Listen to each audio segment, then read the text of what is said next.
Thank you all so much. I had no idea that Martha herself was going to present this at all, and I went over to the table earlier and told her that she was such a remarkable role model for all of us, and I'm very, very grateful, Martha, for everything you've done to set up this organization. We thank you all so very much. I'll also tell you that I have absolutely no prepared remarks. The Bob Crabtree told me that I needed to say something inspirational. I don't have anything inspirational to say. I'm sorry, Bob. It is what it is. I'm just a doctor. You're the lawyer. You handle it.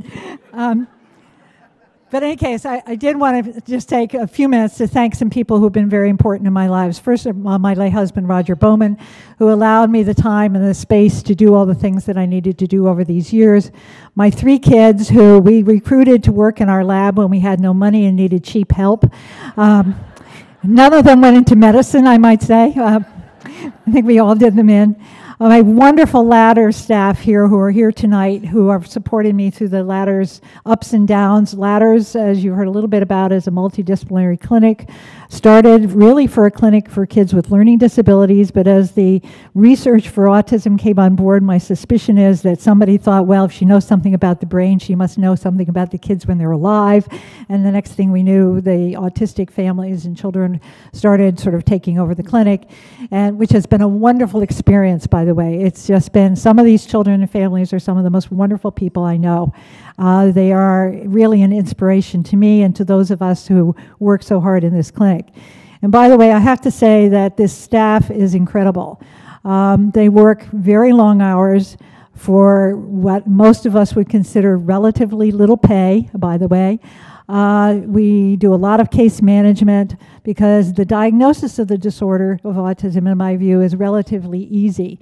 My personal bias is the secretary can make this diagnosis in many cases, which is wonderful. We have very talented secretaries, but they're wonderful. But in any case, but it's what you do with the diagnosis after you get it. Where are you going with this? And I think the case management and the advocacy that you all provide have really supported us tremendously in this field, and we're very grateful. I also wanted to thank that a lot of people who are here tonight who have been part of my past life. So, for example, many of us, frankly, at Ladders, received our growing up training through the Eunice Kennedy Shriver Center in Waltham, and there are a number of people here tonight who are here part of that group.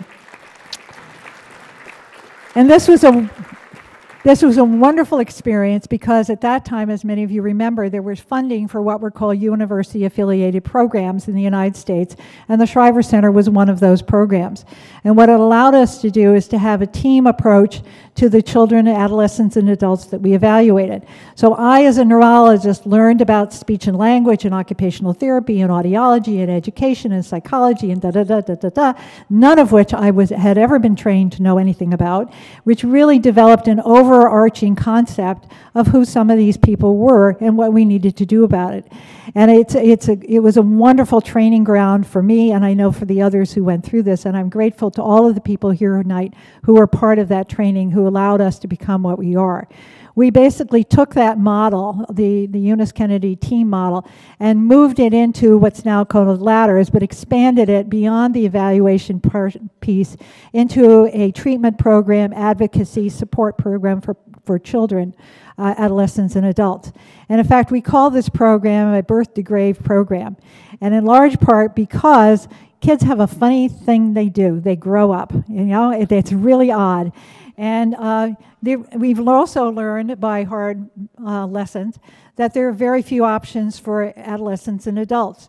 And many of those folks simply stay in our clinic over time. So we've had a wonderful experience watching families and kids grow into adulthood and become the wonderful people they can be and get jobs in the community or expand their horizons, whatever that might be. So frankly, I feel extremely lucky not only to have this wonderful staff to work with, but really the wonderful families who have allowed us to share those wonderful kids and their experiences through life. Thank you so very much. This is an incredible honor, and I'm very grateful. Thank you.